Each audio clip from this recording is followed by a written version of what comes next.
आदाब नमस्कार दोस्तों, मैं हूं आसिफ और आज मैं आपको लखनऊ के उस दिलचस्प कोने में लेकर आया हूं जहां हर ईंट, हर पत्थर, हर खामोश दीवार आपको अपने अतीत की दास्तान सुनाना चाहती है।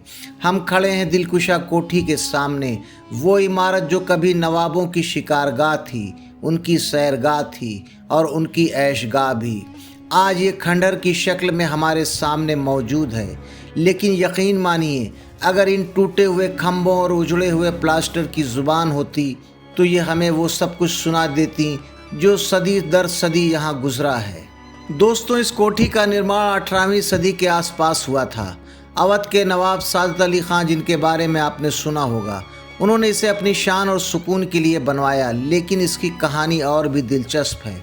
इस इमारत की डिज़ाइन किसी हिंदुस्तानी वास्तुकार ने नहीं, बल्कि एक अंग्रेज़ आर्किटेक्ट मेजर गौर ओसले ने बनाई थी, जो कि नवाब सादत अली खां के दोस्त भी थे, और इस डिज़ाइन की प्रेरणा सीधे इंग्लैंड से आई थी। अगर आप इंग्लैंड के नॉर्थम्बलैंड इलाके में बने सीडन डेलावाल हॉल को देखें तो आप पाएंगे कि दिलकुशा कोठी उसी की हूबहू कॉपी है। यही वजह है कि इसे देखते ही एक अजीब सा यूरोपियन एहसास होता है, मानो लखनऊ की धरती पर यूरोप का एक किला उतार दिया गया हो। अब ज़रा इस इमारत की बनावट देखिए। लखौरी ईंटें, चूने का मसाला और गोथिक अंदाज की आर्चेज, मोटी मोटी दीवारें, बरोक शैली के पिलर्स और ऊपर तक जाती मेहराबें। ये 2 मंजिला इमारत थी, नीचे बेसमेंट, ऊपर फर्स्ट फ्लोर और फिर सेकंड फ्लोर। लेकिन एक बात गौर करने लायक है, अवध की तमाम इमारतों में हमेशा आंगन होता था, खुली हवादार खिड़कियां होती थी। नवाबों को हवाबाजी और रोशनदार महल पसंद थे, मगर इस कोठी में न कोई आंगन था, न कोई खुली खिड़कियां।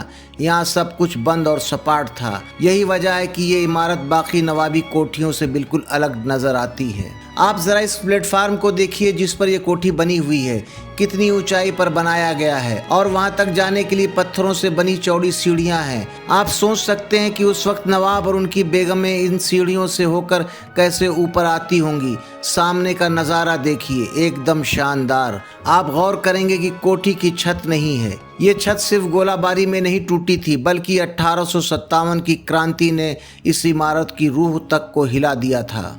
मेन गेट पर कभी 3 बड़े बड़े पिलर्स हुआ करते थे, आज बस उनके निशान बचे हैं। उन पिलर्स पर जब पर्दे और शामियाने डाले जाते होंगे तो नज़ारा वाकई शाही लगता होगा। अंदर के हिस्से में अर्चन बनी हुई थी, दीवारों पर प्लास्टर के ऊपर फूल पत्तियां और बेल बूटों की नक्काशी की गई थी। वो सब आज टूटा फूटा है, मगर जो थोड़े से निशान बचे हैं उनसे उस दौर की नफासत साफ झलकती है। जरा सोचिए दोस्तों, जब ये कोठी नई नई बनी होगी और रात के अंधेरे में इसके चारों ओर छोटे छोटे आर्चन में चिराग जलाए गए होंगे तो कैसा मनमोहक दृश्य रहा होगा। जंगल के बीचों बीच ये कोठी रोशनी से जगमग करती होगी और दूर से देखने पर शायद किसी ताजमहल जैसी खूबसूरती बिखेरती होगी। अब बात करते हैं इसके इतिहास की, 1857 की गदर की, जब हिंदुस्तानियों ने अंग्रेज़ों के खिलाफ बगावत का बिगुल बजाया। तब लखनऊ इस क्रांति का बड़ा केंद्र बना। बेगम हज़रत महल के नेतृत्व में क्रांतिकारी सैनिकों ने अंग्रेज़ों से ज़बरदस्त लड़ाई लड़ी। यही दिलकुशा कोठी जंग का मैदान बनी। भारतीय सिपाहियों और अंग्रेज़ों के बीच यहाँ खून की नदियाँ बह गईं। गोलाबारी इतनी भयंकर हुई थी कि इस कोठी की छत उड़ गई, दीवारें ध्वस्त हो गईं और दर्जनों सैनिक यहीं शहीद हो गए। जब अंग्रेज़ों ने कब्ज़ा किया तो उन्होंने इस कोठी को अपनी छावनी में तब्दील कर दिया।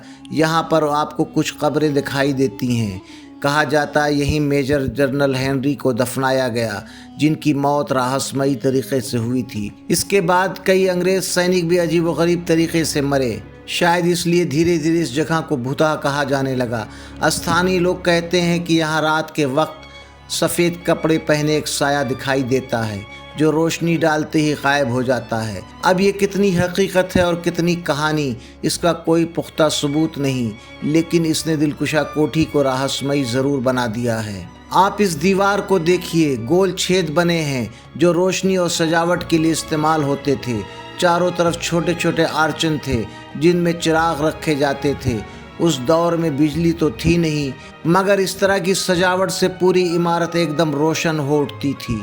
दिलकुशा कोठी सिर्फ नवाबों की ऐशगाह नहीं थी, यहाँ वाजिद अली शाह के दौर में सैनिकों को ट्रेनिंग भी दी जाती थी। युद्धाभ्यास होता था, यहाँ सिपाहियों को तलवारबाजी और तोप चलाना सिखाया जाता था। यानी ये जगह मौज मस्ती का ठिकाना भी थी और सैनिक अभ्यास का मैदान भी। आज अगर आप कोठी के पिछले हिस्से में जाएंगे तो वहाँ भी शानदार अर्चन, पिलर्स और डिज़ाइन आपको देखने को मिलेंगे। हालांकि ज़्यादातर टूटा हुआ है, लेकिन फिर भी इसकी शान का अंदाज़ा लगाया जा सकता है। मोटी दीवारें, लखौरी ईंटों की मजबूती और चूने का गारा, ये सब इस बात का सबूत है कि अवध की इमारतें कितनी मजबूत हुआ करती थीं।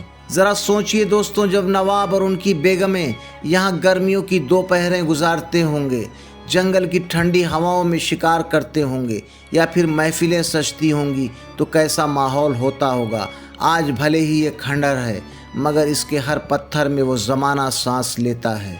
और यही वजह है कि दिलकुशा कोठी सिर्फ एक इमारत नहीं, बल्कि अवध की नवाबी शान, अंग्रेज़ी आर्किटेक्चर का असर और 1857 की क्रांति की खामोश गवाह है। यहाँ आने के लिए आपको किसी टिकट की ज़रूरत नहीं। सुबह से शाम तक ये हमेशा पर्यटकों के लिए खुला रहता है। तो दोस्तों, अगर आप लखनऊ आते हैं और इसके नवाबी दौर की झलक देखना चाहते हैं तो दिलकुशा कोठी ज़रूर आइए। हो सकता है आपको यहाँ सिर्फ ईंट पत्थर दिखे, लेकिन यकीन मानिए, अगर आप आंखें बंद करके ध्यान से सुने तो दीवारों की खामोशी में आपको वो कहानियाँ सुनाई देंगी, नवाबी शान की, अंग्रेज़ी तामीर की और आज़ादी की लड़ाई की। अगर आपको हमारा ये वीडियो पसंद आया है तो हमारे चैनल हिस्टोरिक आसिफ को लाइक कीजिए, सब्सक्राइब कीजिए, अपने दोस्तों में शेयर भी कीजिए।